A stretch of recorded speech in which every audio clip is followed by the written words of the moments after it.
do that have never been done before. We the people tell the government what to do. It doesn't tell us. We the people are the driver. The government is the car. And we decide where it should go and by what route to do. We the people are free. And I hope we have once again reminded people that man is not free unless government is limited.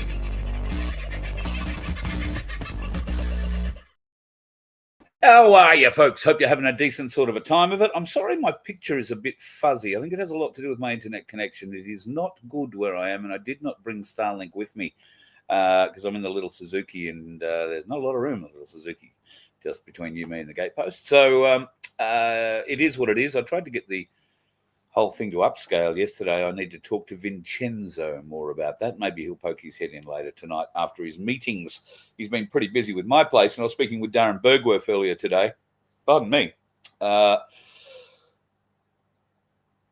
lot of things happening here in Canberra, obviously, but also over in Victoria with farmers who are coming together to protect other farmers who some of these big power companies, government organisations want to come onto their land after the government enacted laws to allow all this to happen. Under threat of $12,000 fines, the property owners are refusing access, which is very brave of them.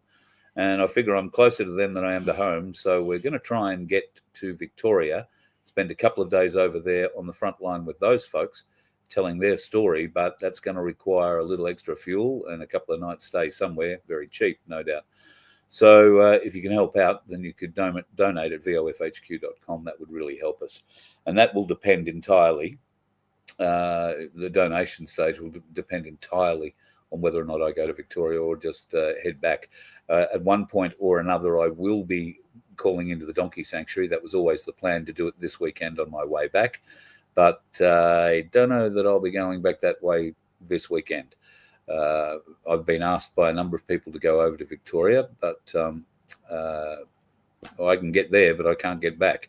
And I don't fancy spending nights on the side of the road in the Suzuki because it's a bit tight, like I mentioned earlier. And it can get a little stormy, although that's a storm cell off Bribie Island in Queensland yesterday. Huge storms in the southeast corner and moving up the coast of Queensland yesterday. In fact, I think it was from Mackay down, with the most intense portions of it to the north and the west of Brisbane, right in the northern suburbs. But many, many suburbs, particularly along the coast, got pummeled. Great shot of some lightning. This was taken out the back door of a mate's place, and he's sort of halfway between the Gold Coast and Brisbane, if you like. Pretty spectacular bit of lightning.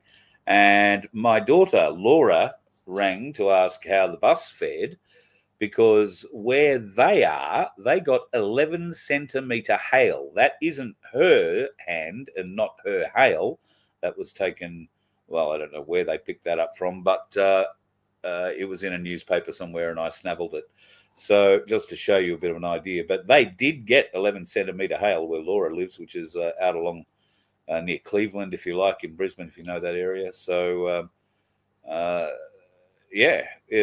pretty harsh time. And a lot of things. Oh, Vincenzo must be in doing things. Well done, mate. Thank you.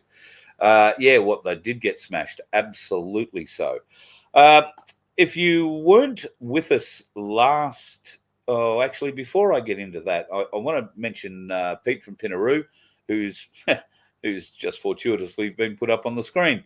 Now, this is Pete's place. They're stripping, finally. Unfortunately, it's not the huge yielding crop that I guess most farmers are hoping for. There wasn't a lot of rain this season, which made it a little thin on the ground, so to speak. But beautiful part of the world. And I guess stripping season began and ended fairly rapidly, if that's all you've got to do. I'm not sure, Pete, if that's all you've got to do or not. But thanks for sending in those pics. Really appreciate it. And I was talking to Wade and Nick yesterday, saying that, I'm very keen to come and help on properties. And I said, maybe I can drive a chase bin or something, tow a trailer. I'm pretty good at doing those sorts of things. And they sort of looked at me rather incredulously of like, oh, yeah, you reckon that's pretty easy to do? And I said, oh, well, I'm not saying it is. I've never done it. But, I've driven tractors and towed things on the tractors, dug up spuds, fed hay off the back of them. I guess driving it's one thing. Being able to drive it at a constant speed I thought was pretty easy. It's imagine where it's placed and all. Anyway, I'm a learner. If they want to learn, somebody wants to teach me, I'm all ears. And if I'm going halfway to South Australia for the stripping season, well, maybe there's a chance through Victoria they need a hand, and I might wind up working on a farm in Victoria for a couple of weeks for bed and breakfast, so I can earn my keep to drive back to Queensland. And when the bastards turn up at the gates at the farm and want to come on and measure things or do whatever they're doing, I'll be happy to line up the gate, first one there.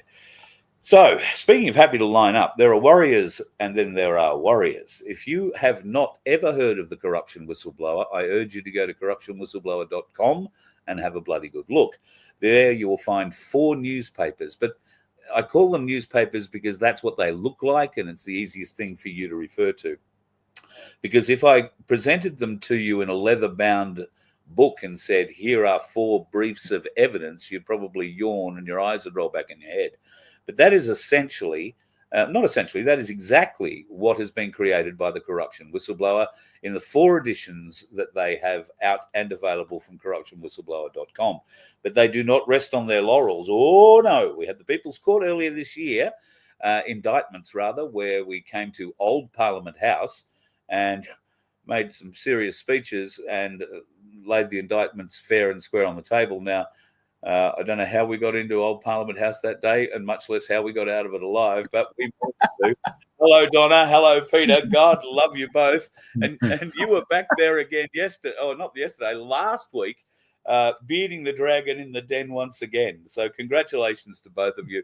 Thank you for everything that you guys are doing. Yeah, thanks so much, Carl. Yeah, we're back in New Parliament House, actually. So yes, it was New Parliament House. So, yeah, thanks for that. And, of course, you're doing amazing work as well. It's the endurance that is kicking in now, isn't it, for all the freedom warriors? Yeah. Indeed. And there's more pressure coming on in more places.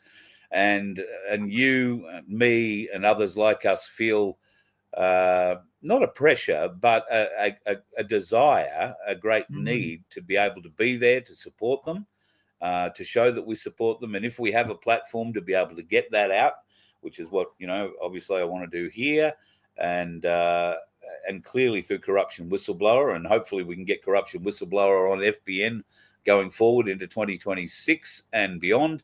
And I'm sure we can have some absolutely amazing content in the likes of which that you guys put up last week.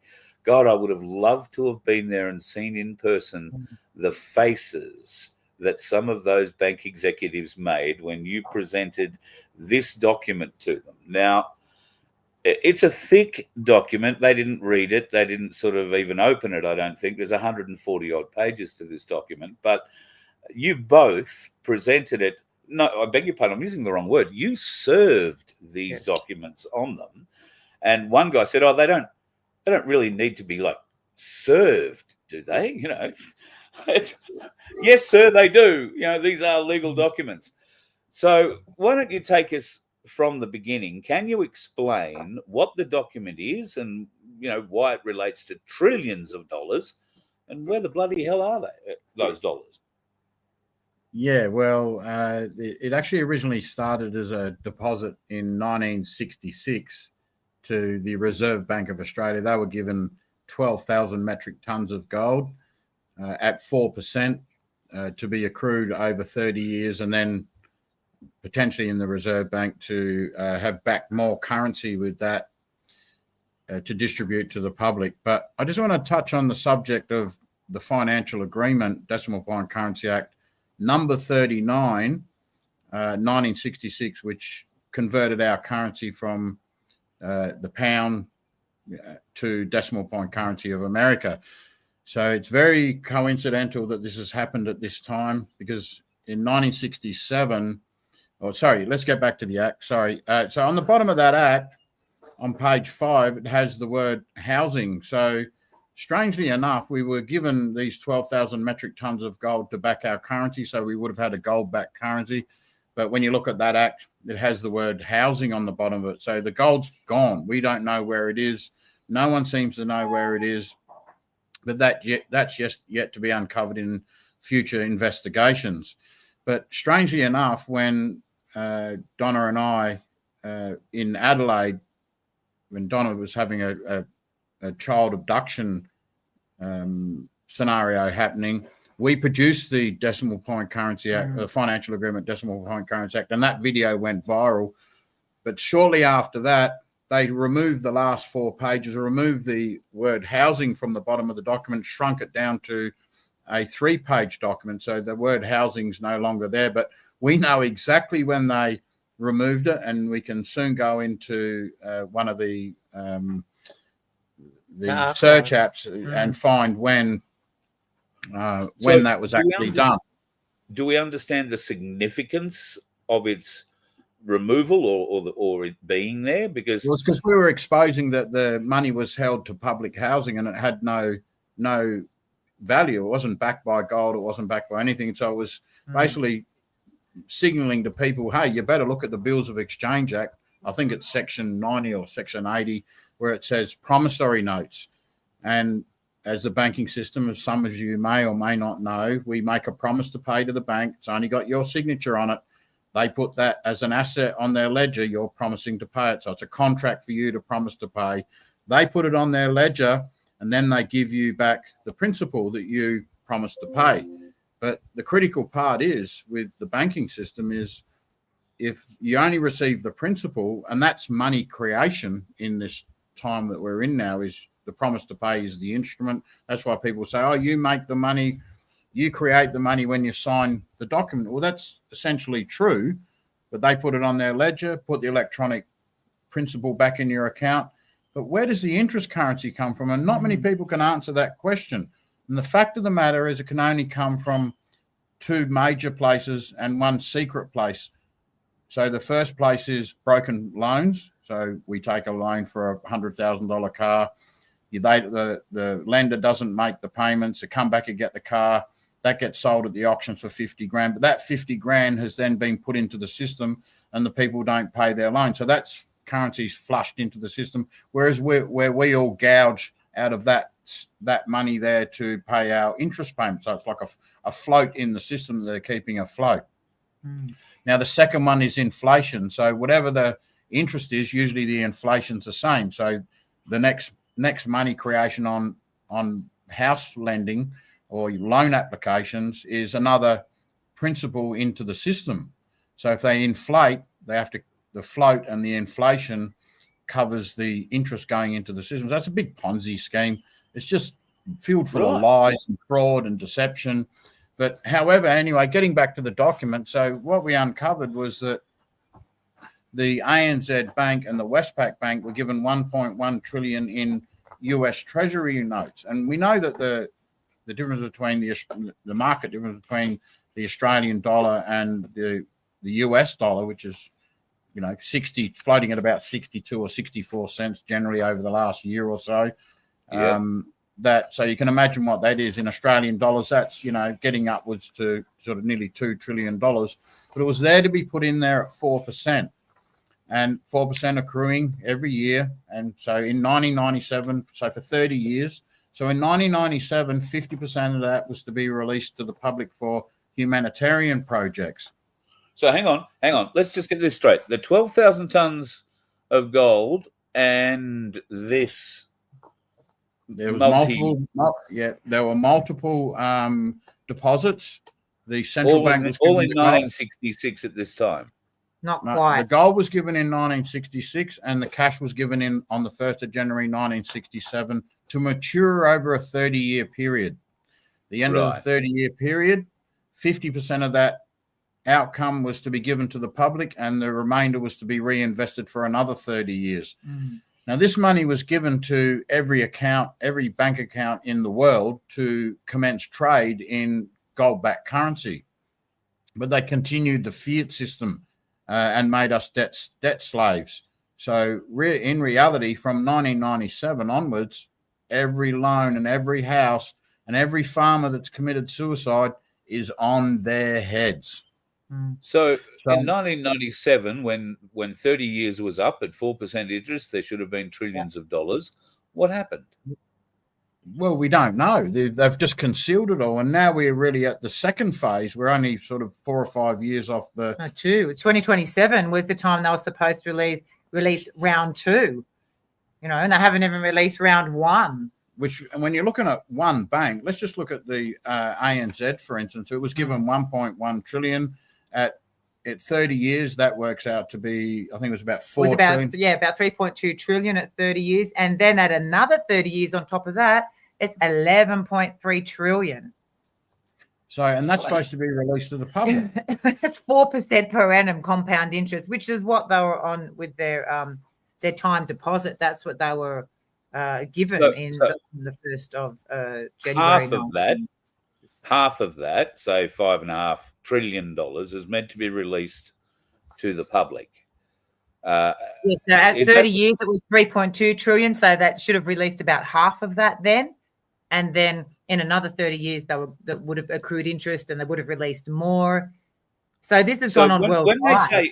When they say released, would that have been released to the banks and the governments? I'm just trying to think places and where to this money would released go. to us. No, but it was meant to us personally or for humanitarian projects to aid us. For humanitarian projects to aid us, and humanitarian projects is also paying out every home loan and stop making us debt slaves. So, and as I said in the video that we posted, that if we were to give $500,000 to every man and woman in the nation, that only comes up to 1.25 trillion. So in 1997, if everybody had gotten their $500,000 from one bank, not the other bank, because the Westpac got the same, and the Commonwealth Bank got 660 billion, and they're all at 4%. The NAB got, how much did the NAB get? Let me have a look. The NAB got 700 billion. Macquarie Bank got 700 billion. St. George Bank, which is now being bought out by Westpac, got 520 billion. Westpac got 1.1 billion. This goes on and on. So all at 4% to be matured in 30 years. So that was, like I said, was supposed to be released in 1997, but they didn't. This money came from where exactly? From the Philippines, the Avida Trust. Alpha Omega. So the Alpha Omega Trust, the Alpha Trust and the Omega Trust, and that was the gold reserves of the ancients that had put all that gold together and hidden in bunkers throughout the Philippines. And we've all heard the stories, but it's real. It is absolutely real. And many people who have gone after it and tried to use these things as instruments have been executed. But it's been hijacked by the cabal and kept us as debt slaves. Because when this thing finally goes, if we can all look back and think how many farmers have committed suicide, and when we walked out of that Parliament House the other day and we saw those 2,500 shoes from men that had committed suicide, and it gets down to broken families and financial stress. Those families are breaking up because they lose their home, or the guy loses his job and then they lose their homes. So we're talking 2,500 men that have killed themselves. And we 1 year. We went to water. Literally, when we walked out of Parliament House and we saw that shit, we were just like, I couldn't stop the water coming into my eyes. It was just like so heartbreaking. And then we went over there and saw the children's shoes there, and we couldn't quite work it out. We were going, are these fathers taking the children with them? But it wasn't. They were the children that had donated their shoes for their father's position because they didn't have a shoe for that father that had committed taking his life, due to financial stress. And all this blood is on this government's head, and they are responsible for it 100%. And, as you know, Carl, they control the media, they control the lies, they control the debt slavery. No acts in this country are valid.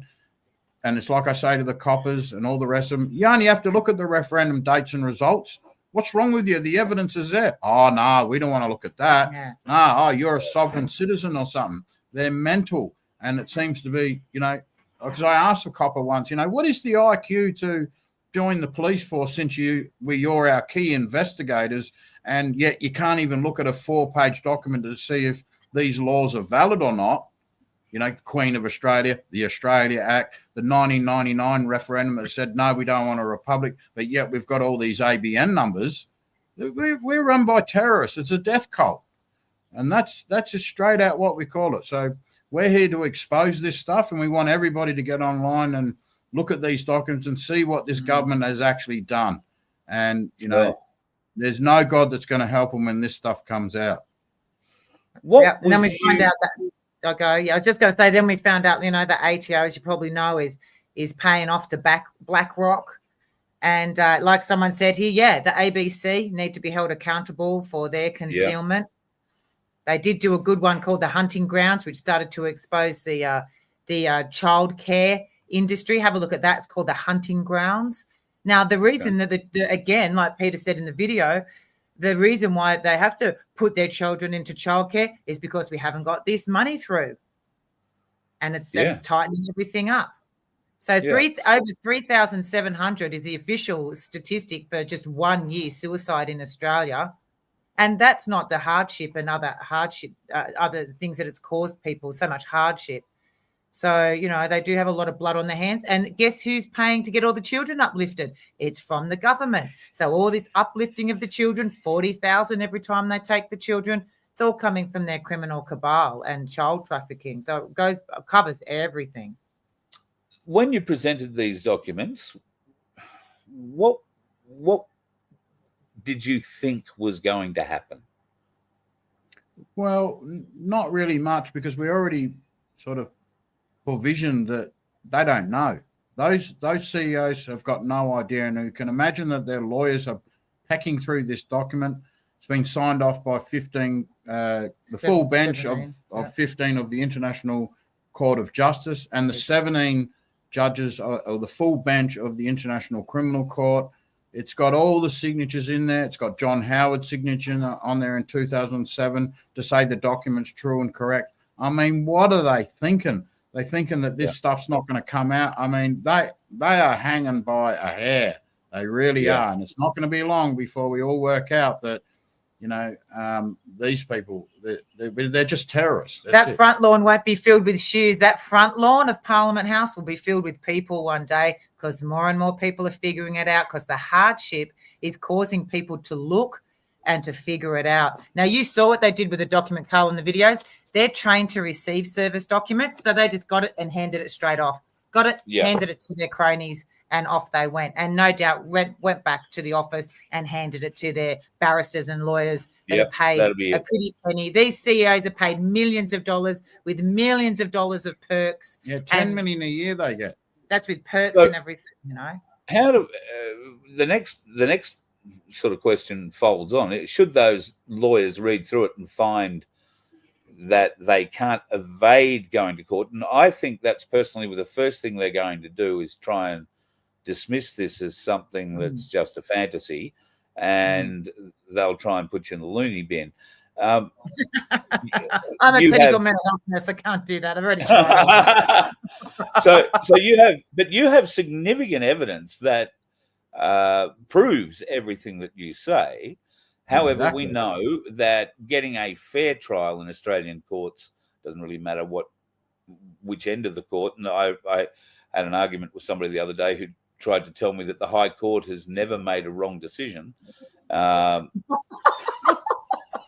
So they need to go into that mental institution, I think. Yeah. I mean, they've been sucking on the Kool-Aid that's been coming out of an exhaust pipe of an old diesel truck. I reckon I know who that is. Pretty wild. You might. We don't know. No, we don't know. Pretty wild stuff. So, how do we get it enforced? That's the thing. Like you said, there are 17 judges of the International Court that have signed it. But the International Court has also put out, capture orders for all sorts of government corporate criminals, and there are no forces for the International Criminal Court to send after them. They haven't put a bounty on these people's heads, so there are no international bounty hunters coming to get Albanese and others who are meant to be in front of the court. How do we enforce this going forward? And I think you touched on it before there, Donna. It's we the people that enforce this. Yeah. And we thank everyone who came and did the grand jury, because that's going to be a big part of backing everything that we're doing. And there is 12 trustees that have been appointed, and it is a matter of the people coming together. As we know, many freedom fighters are talking in that same spirit of the people coming together and saying, show us the money. Yeah. So one of the objects with this now is that we hopefully to get it out far and wide. And what people can do is when they are fighting their home loan, they should be reading this document and working out, I've got a counterclaim. Where's the money? You can't just foreclose on my loan. I've got a counterclaim, and run it to a trial, because what they're doing is that they, in their court systems of repossessions, they run what's called summary judgments. Now, they are, when the banks will send you a foreclosure notice, it goes to a summary judgment, because the people have got no argument back. They go, here's the contract you've signed. Why haven't you paid it? And the people go, I don't know, I've lost my job. And then they go, bang, close, you're out. But with this document here, and they create an argument, they say, well, you were supposed to release, $500,000 to us, or that's just one bank, whichever one they've got back in, 1997. And if it was today, that would be, $1.5 million. And then they would be able to simply run a counterclaim against the bank. Now, the document signed off by the full bench of the ICJ and the ICC, also Queen Elizabeth, Obama, John Howard. How on earth are they going to say this thing's not true? It's signed off by 300 presidents and prime ministers of the world. Yeah. They were all royalty, everything. They were all given the money, and there's no way out, because the document also has a section in there that the ICC declared that the Treasury instrument has been cleared of any fraud, of any misappropriation of funds, and that it's absolutely true and correct. So what court is now going to come along and say, well, all these signatures are fraud, all these, the ICC and the ICJ are fraud? It's the full bench. It's not just one or two judges. It's the full 15 and the full 17 of the ICC. So we have some things we can't disclose here about moving forward, because, as you know, when we don't want to give any preemptive notice of potential strikes we're going to make. And so they were going to have some pretty serious problems coming forward. And, and the more public we go, the more protected we are, because if we're doing this on the silent, then it makes them very easy to pick us off and they had an accident going down the road, and people are going to wonder, well, hang on, they're disclosing one of the biggest bank frauds in the history of this country, and government frauds in the history of this country, and they'll know something's seriously wrong with that. So, I just wanted to read this part, because any refusal to comply shall be regarded as actionable obstruction, subject to remedy under US and international law. That's in the document as well. So if they do try to obstruct, or try to usurp or not come clean, then there's other actions that we can take as well. And that's right in the chat. It is a clear breach of fiduciary duties, which we know Ramona and that team are doing amazing work, getting all that work out there. Love her, love everything they're doing. But so it's definitely a clear breach of their fiduciary duties. When you served the documents on the bankers here, I was told that within hours, these documents were being shown internationally at other banker organizations or associations, or however that works. Have you heard anything about that? Have they spread internationally? Allegedly, they have. The videos had so many, at least 2,000 or 3,000 hits every day or thereabouts. It's still growing. And it has been sent to the International Criminal Court. They actually applauded what we did and said that's just about time. And because, we didn't have this knowledge before, and if anybody else had had the knowledge, I'm sure they would have disclosed it as well. But we just came across it in relation to what we were doing in the back end of another system that we're building. And, Yeah, so, allegedly that's where it's gone, to the ICC and all over the world. That's right. By unity and all of us working together to hold them accountable. That's exactly right. You got a great audience there, Carl. So do we need to this isn't so much turning up at Parliament House in Canberra and waving the red or the blue flag. This is more. This is turning up at your corporate bank headquarters and blockading the doors, isn't it? Well, and not only that. Imagine what's going to happen to the court system when the mortgagees, and hopefully that some of them are starting to wake up, file this into the court and create an argument, because on those summary judgments, you go to court the first time, you go to court the second time on a summary judgment, and bang, you've lost your place. But when it becomes you file stuff in, then it creates a trial of the facts, even though it's going to be heard by an arbitrary judge. If you were to get a lawyer and run this document, the bank will probably tap out. That's my position. Yeah. We have shown this to a few lawyers, and they've gone, "Wow, this is for real." Yeah. Yes, we do have a couple of awake lawyers that we found on the journey. Extraordinary people. Unfortunately, they have become lawyers because they thought that they could change the system, and then they've gone, "Oh, how stupid was I thinking I could change the system, because the system is putrid."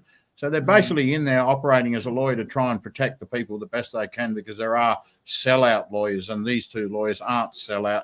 They've worked out what the document is, and they're just going, "Oh my goodness." One of them said to me, he gave up smoking in 1999. He goes, "I think I'm going to go outside and smoke a whole packet tonight," after reading the document. So yeah, right. We won't be mentioning his name, but he's a real character. But he knows what it is. He's seen it, and he's been pumping us with stuff today that he's found on all these facts. And we want to congratulate the two full-blooded originals that we've got on the document as well. So they have been appointed. We've got 12 trustees, and 2 of them are full-blood, beautiful, original people that are totally on board for helping everyone. And it's Can you it's just for explain everyone. the 12 trustees, Donna? Can you explain what the trustees' role would be? Yep, the trustees' role is to go and recover, to investigate, to discover what's happened with the money. That's the trustees' role. They've been appointed by another man who had power of attorney, and so their role is to go on a discovery journey, which is what we've been doing. And then we're permitted to audit and to recover these funds for the people, for representing all of the people. We're doing this, all of the people of this nation, of this continent, representing them all, and to then have a system to give it back to the people. So we are building a system that's called the People's Building Society, and that will be a part of giving it back to the people. But we hope for it to be a lot bigger than that as well. Yeah. As CP says, thank you for all that you are doing for us. And I know from personal experience, you're doing a hell of a lot in a very little bus you were, but apparently you've got your other one back it up and running again. Is that right? Yeah. We just need the little one for now. We're just ambiguous, running around town, so we like to stay kind of below the radar as best as possible. And we do only have 3 editions of the Corruption Whistleblower out, because the 4th edition is the solution-focused one that I'm building at the moment. Hopefully it'll be out in about February, with all the solutions, with the People's Building Society, the asset-backed coin that's going to be launched, and it's called the AB coin, and it's coming together very well. You'll be all getting your own apps and be able to work on it. It'll have like 4 aspects to it. It's got a Facebook aspect, so you can chat with each other, but it won't be monitored, of course, and edited like Facebook. It's got a barter market aspect that you can buy and sell from each other. You can get on and vote. It's got governance. This new app that we're releasing with the People's Building Society has governance, and then it also has the AB asset-backed coin and the ability to save and gold back and get gold sent to you and all this kind of stuff. So hip hooray, that's coming together. The back end's being built now. Hopefully that'll be going in testing phase in January, and hopefully launched for everyone definitely by the latest in February. How bizarre would be interested to know if you're going to go back and see the guys that you served and get any feedback from them. Is the plan to try and get a sit down with them at some stage? Well, not at this order, stage. really, won't there? It will be an order, but we're probably considering posting that one out because they was very lucky that we were able to sort of trap, or we went trap, that we had a sequence of events that allowed us access to those, and we weren't too far away, so we just pounced on it and went for it. But the next set of letters that'll be going out will be from lawyers to say, where is it? It'll be a demand for the money, and we can't talk too much about stuff that we think or may think will happen because there's a number of strategies how we're going to move forward, because in the end, if we don't give them a way out, and there'll be plenty of people online that will go, no, you know, the usual rope scenario. We won't discuss what that is, but I'm sure we all know what that is. They do need a trial at some stage. But in the end, if we were to get, 16 million customers off of a particular bank, and we're able to administer that bank and cancel all the home loans because they're all fraud, and then inject funds into there as well, then that's probably more of a hit than going after them and going, well, we're going to prosecute every last one of yous and bankrupt each bank, because each bank can simply be bankrupted now, or not simply, difficultly bankrupted. But is that the right solution moving forward? I don't think so. But anyway, that I can't elaborate on those behind the scene moves just at this point. The banks would be vulnerable to a run, and if the people lost faith in the banks, they would make a run. So it's not I suppose it is difficult, but it's not difficult. If the bank plays this the wrong way, it would be very bad for them. Well, the banks would want to be worried. Huge potential. The banks would want to be more worried about the run than people running at them like Braveheart, because they have put us into slavery, and there'd be a lot of people out there whose parents have committed suicide, and farmers in particularly 3 a week commit suicide because of the banks and the putting pressure on putting pressures through mortgages, where those farms have been handed down through multiple generations, and then the economics of the country, we're going to just cancel the live export stupidity. They should have just banned live export to Indonesia, where that stuff was happening, not killed the whole thing and kill all those farmers off, and put them all into real lot of pain and suffering, because they all had mortgages for those loans from elders and all those sorts of things, where they get their stock on credit, and all those farmers who have lost their lives, like I said to you, Carl, the blood of them is on these banks and governments' heads, and they are going to regret what they did. That's for sure. Because when the people wake up to this stuff, and unfortunately, their souls are built around spreadsheets and numbers, balance sheets, profit and loss. Doesn't really care about. I don't think they even have a soul, to tell you the truth. They're just meat suits. It's a very good way of putting it, mate. They are in many cases, as you say, just meat suits. So what can we do? I guess share this video. Go and check out. I posted the link last night, and we can do it again. Thank you. To your video at YouTube, where you actually go and serve those documents. But it's about awareness now, isn't it? It's as many people as possible can learn that they are due a share of what is a provable level of money that is quite staggering and beyond most people's belief. I mean, I'm not completely sure how many zeros there are in $1 trillion. So I've never really had to think. But I'm a shit person when it comes to maths. So, Well, I can tell you're the first one to break this, and we wanted to go with you first to break this. We hope to get on, there's other BBC radio and other stations that want to have us on. So we wanted to break it first with VOF.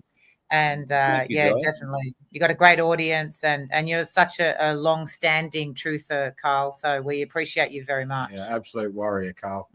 Thank you, guys. Well, look, I do what I can do, but by God, you guys drive around the country 3 times a month compared to anything I do. So but I'm hopeful of changing that, and it will require a little bit of fuel and a little bit of funding. But I'm hopeful that next week I'll actually head over to Victoria and help out with these farmers. So that would be if we great. can get a little bit more awareness to what's going on in Victoria at the moment, with those farmers trying to protect their properties from the government doing whatever the bloody and show them the video, give them the documents, like Peter said, give them the documents, let them file those documents in and say, well, wait a minute, we're supposed to have all this debt relief. What are you doing about it? It'll give them more time. It'll get there. Someone's shown you how many zeros are in a trillion. Thank you, Vince. So what's that? 3, 6, 9, 12 zeros in $1 trillion. Right. Yeah. Well, yeah. I 1,000 billion, isn't it? 1,000 billion? Is that right? It's 1,000 billion. Yeah. Billion. And $1 trillion is a quadrillion. Yeah, they've made a new name for it. The new name for it, I think, now. No, 1,000 trillion is a quadrillion. Yeah. There you go. Because I thought and this gets me back. We're wondering where the money went. That's the question. We know that the City of London and the Vatican have had access to the fiat system ever since its creation. And of course, it was a very big shift, as you pointed out, from the British pound to the decimal system in 1966. Australian pound, it was. The Australian pound to the decimal point, yes. But it was backed by, at least when they had the pound and they were running under the Commonwealth of Australia, it was backed by land. Gold. It was backed by something. And then they just went to this backed by nothing. Now, we thought that the City of London and the Vatican had been cleaned out, all the money had been found and taken, and, that was just a shell now for the rest of the movie, a set, if you will. But this level of money, where they've had another bite of that cherry in 2007, that's a significant, like a really significant amount of money that only certain organizations would be able to bury and secrete so deeply. And recently, a lot of the money that's been coming out to prop up the gold and silver market fight that's going on to try and stop silver bubbling up in price, that's been coming out of hidden accounts related to the Vatican in particular. Wow. But I'm led to believe that the Vatican and the City of London are still writing checks. So they have access to a shipload of money. And I'm wondering whether or not what we're talking about here may not form part of that. Well, they've been given a gazillion amount of money as well. If you do look through the document, that's why we put the entire Treasury document in. Go and have a look what the Swiss bank was given. Go and have a look what the England and USA and all the other nations around the world were given. Again, it's this huge amount of money. Yeah. So the quadrillion. Where do you park a $250 billion? The Cayman Islands, you'd sink the Cayman Islands with $1 trillion, wouldn't you? Well, they're only digits. In the end, it's all backed by gold. So, not in the current system, but US. See, what they've got in America now is the Federal Reserve note, but that's not the Treasury Reserve note. And they're two distinctly different notes. One's backed by gold, and the other one's just a Federal Reserve load of rubbish. Note. Yeah, bit of paper, an IOU. And so is all crypto. All crypto is all not backed by anything. So, do be careful with crypto. I mean, of course, they've all got a little bit of it, but they can just pop into your crypto account and snatch it out whenever they want. That's all fiat money. We've all got a little bit less today. All got a little bit less today after the big crypto crash. So, did we have a crash? Did we? I didn't see it. Yeah, I think it's dropped 25, nearly $26,000. Don't be surprised. They're going to clean that out next. Don't be surprised. Yeah. So absolutely. That's why we want to launch, the asset-backed coin in this nation, and we've got a lot of beautiful originals that have come on with the fair share agreement, and because we've got the JORC report that. This is all separate again because this is how we got access to this information, because we're doing the People's Building Society that's got governance, it's got barter market, it's got, phone-to-phone transactions, and I'm telegraphing out a little bit. Probably shouldn't be, but I am, and it's coming. The People's Building Society is coming, ready or not. Yeah, and it's a system that gives away prosperity packages. So it's not a bank. It's actually an exchange system that creates prosperity in the nation. But anyway, we'll elaborate on that a little bit further down the track. We don't want to release too much of that because they'll put roadblocks in front of us and do anything to stop what we're doing. Yep. So, yeah, hopefully that'll be a bit of a story for in the new year when it's time to release it and give away the funds. Yeah, so we will be giving funds. If you're born in Australia, you'll get 10,000 A Bitcoin coming on. So it's that kind of – it's got the capacity to give prosperity packages, like Peter's saying, and then governance as well. The people will vote. The people will vote with this system. You know what my dream is? To get ABC and to get voting on television. And, this whole nation could be run by like a grand jury kind of format. So instead of the voice just voting for someone who sings, how about we vote for really pertinent things like, do we want to give away 22 years of natural gas to Japan? Do we really want to do that, everyone? I reckon not. Yeah. Do we want to have 600 nearly 1,000 new Australians coming into the country on permanent residential visas and school visas and every other kind of visa? Let's vote. What is it? And more particularly, what is an acceptable level? Yeah. Is it 100,000? Is it 150, 200,000? What is an acceptable level? Because we all know we need to bring people into the country, but this is how, and with blockchain available to us, all we need is a reliable, and I think that's in part what the problem is at the moment. There's a lot of people who claim they have reliable blockchain vote counting apps, but they want to charge a mozza for them. And some of the ones that are a lot cheaper than that are open to interpretation, can we just say? Well, ours is a little bit. Can I just make a comment on that? So ours is a bit different because we pay people to vote. Yeah, that's how the system works. You vote, you get a gift from your country so the country gives you some love, and then you got to give it back, or you won't get your prosperity package. It's as simple as that. And how do you guarantee that the person on the other end of the phone is the person? They'll all be verified on the app. They'll all be strictly verified when they come onto the app. It's not a digital ID. It's just a verification. And then once you're verified, you know that you're talking to another person who's for real. It's not worldwide. This one is this continent only. Yeah, right. Okay. Gee, that sounds exciting. And no, I know we can't go too deep into it, but I'm going to see a bit more of you in the not too distant future, and I'm going to sit you down and wring you both dry. Privately. We don't have to talk publicly all the time. Look forward to it. All right, guys, thank you for spending an hour with us tonight. God love you both.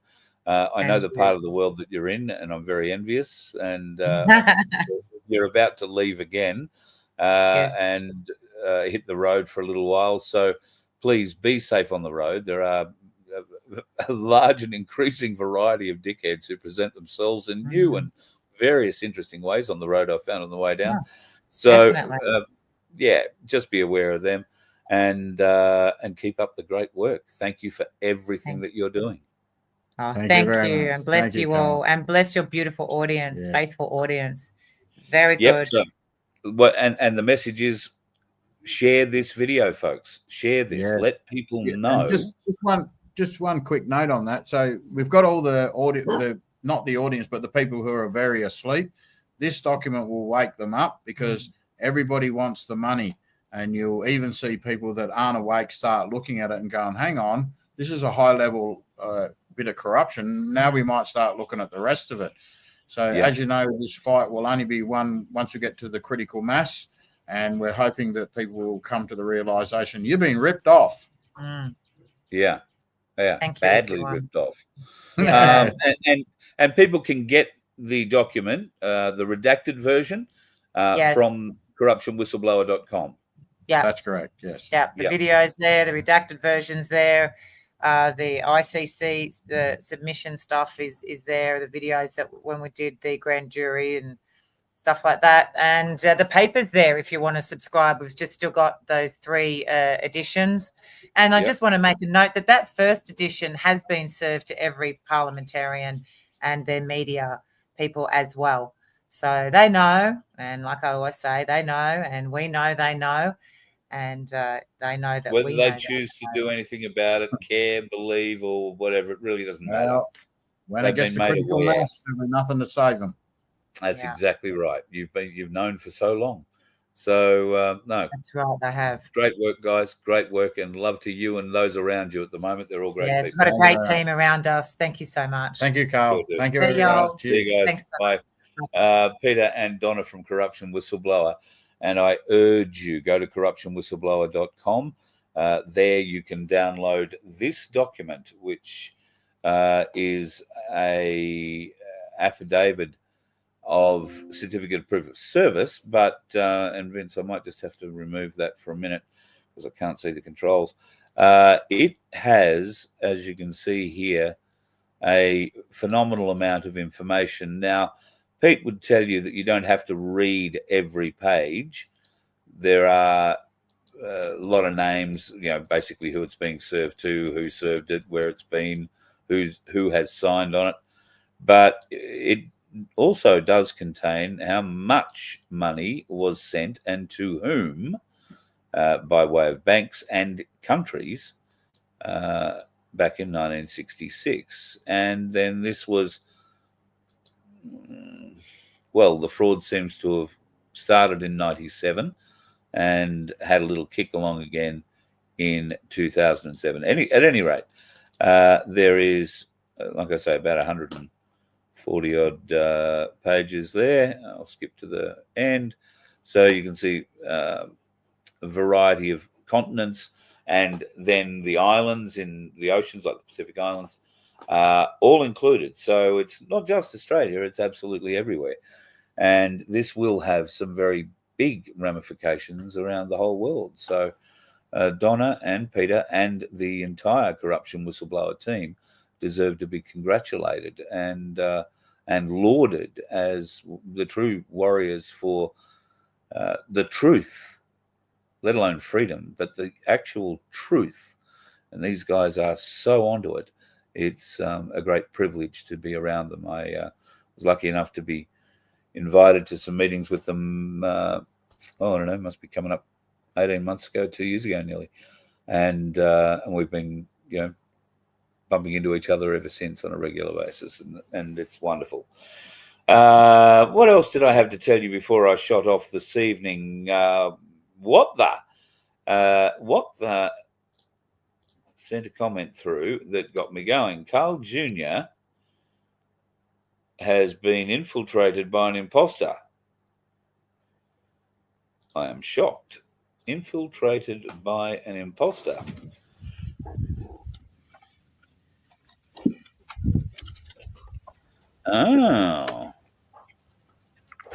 Oh.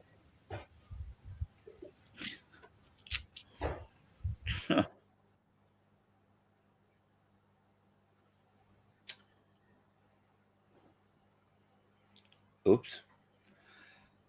Beautiful puppies. Beautiful. Carl Jr., beautiful little puppy. Very beautiful little puppy. All right, Canberra, day 3. How exciting. Couldn't do it if I had a dog. Just saying. Well, that's not true. I probably could do it with a dog, but I wouldn't be allowed to take the dog into Parliament House unless, of course, it was a service dog. Anyway, back to Canberra. Beautiful day in Canberra. Not so flashy for your Pauline Hanson. Today, Pauline got through her 24-hour period of suspension from the Senate only to discover that they decided to kick her out for another 7 days. I don't know whether that 24-hour, the first 24 hours counts as maybe part of the 7 days, so she might only have 6 to go. At any rate, Parliament for 2025 will be wrapped up, and she'll probably miss the first couple of days of the new year when they come back. And knowing the Australian government, when they come back in the new year is probably April. So she'll have a good break. She did cook dinner last night for Barnaby Joyce in her office. Now, you may have seen the video. She cooked a couple of steaks on a sandwich press. I have one of those sandwich presses. I've thought about doing that so many times. And I looked at it may have taken a bit longer, but I looked at Barnaby's steak when he cut it in half, and it didn't look half bad, just between you, me, and the gatepost. So Pauline's come out today and made a statement that she isn't very happy, and she was certainly shouted down. She wasn't given an opportunity to even have the bill debated or to speak on it, and yet anybody wearing a hijab or with a strange name that doesn't have Australian blood, so to speak, but came to this country and then managed to somehow wangle themselves into our parliament, they got up to speak and bash the living crap out of her. And then, of course, Penny Wong, she's a wild one, that one. She got up and sunk the boots in as well, and then made sure, of course, that Pauline's bill didn't get mentioned, didn't get heard, didn't get seen. Payman needs to go screaming about the Constitution all while holding dual citizenship. Yep, 100% true. She has a very big mouth. I was looking at her when I was in the Senate the day before yesterday. She was one of the few that was sitting in there, I'll be honest. I was also looking for Maureen Fucuri. I think that's how you say her name. I may be pronouncing it wrong, but Maureen Fucuri, she wasn't there near as I could see. Most of them weren't, which really pisses me off. Really pisses me off. But what do you do about it? You can't throw these at them. I know that because there's far too many protective services out there. And even if there were dickheads on the road looking for them, they're being driven by rather skilled chauffeurs, most of these political types. So not that I would ever encourage anybody to do anything stupid on the roads. In fact, I saw a video just to discourage people doing stupid things on the roads. This was an American video. It was very sad. A young man came up to the police on a highway and basically turned around, presented his arms, his wrists, and said, yeah, that was me. It was all 100% me. I shot at this guy in the car. I didn't know he had a kid in the car. Turns out it was a road rage incident, and these two had got into it. This young man, I think he was 23 or 24 years of age, has somehow pulled out a pistol and fired a shot, I assume, into the back seat or through the back door of the car. And there was a little 6-year-old boy in the back seat and couldn't be seen above the windowsill, obviously, and got hit and died. So, yeah, there's road rage. Horrible thing. Don't ever be involved in that. Don't ever be involved with it. No good of it comes at all. Only dickheads do it. And there is no need for us to be a dickhead. Congratulations to Pauline Hanson. She has much courage and much guts. She does. I'm just a bit disappointed that she chose this week to do it, because this week the vote for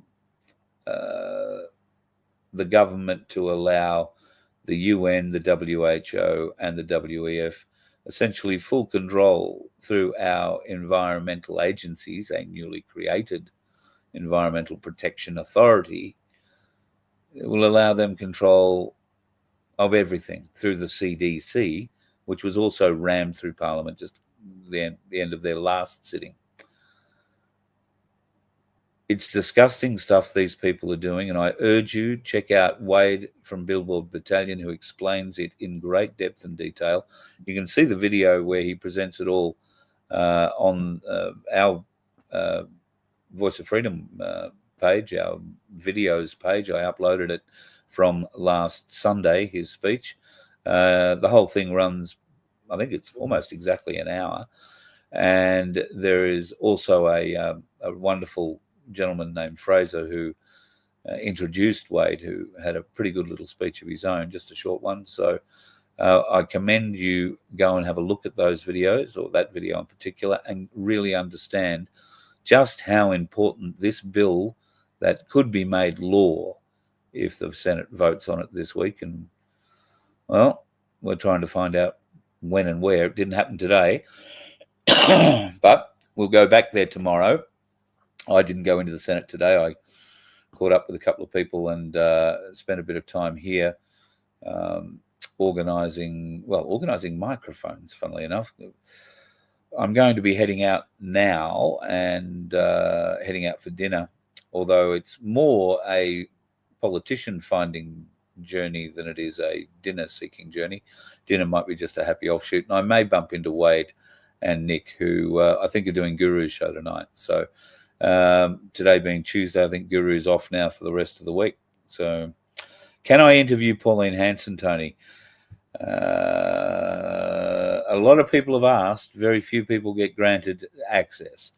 I have asked. I haven't been granted access. I have sent a message to Malcolm Roberts, but I haven't heard had a reply, and that's not unusual. He does get back to me. Sometimes it just takes a while, and I imagine with what's going on in the Senate and what's gone on in the last 24 hours, particularly with One Nation, then yes, answering my text might not necessarily be the most important thing on their minds. And I kind of understand that. Would be nice, though. I don't know Canberra well enough to know where they hang out, where they go for dinner, where they go and have, a little quiet time. And I doubt any of them would speak to me in that environment because it's a bit of an off-the-record kind of thing. But if there is an opportunity to build a bridge and have a beer with one of these people or more and build some sort of rapport where they may like to come on and have a chat with us, then I'm all for that. And I will try very, very hard to make that happen.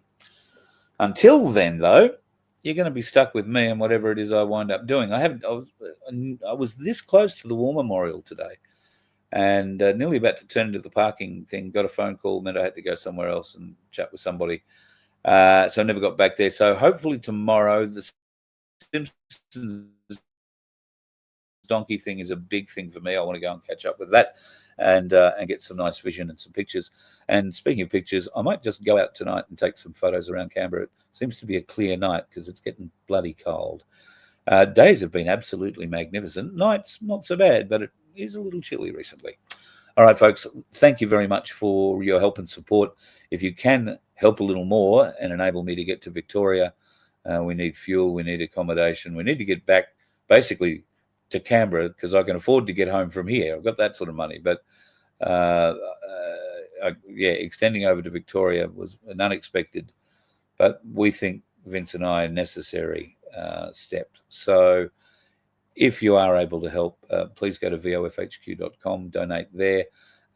If you would like to donate a different way, you can help the Donkey Sanctuary out as well by picking up a ticket in our lottery. It's only $2. You can buy a maximum of 20 of them at merch.vofhq.com. Click on the Sanctuary 750 link.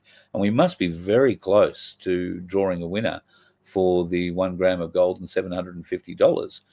Speaking of grams of gold, very quickly before I pop off, $79.89 is the current spot price for silver and $6,419.86 for gold.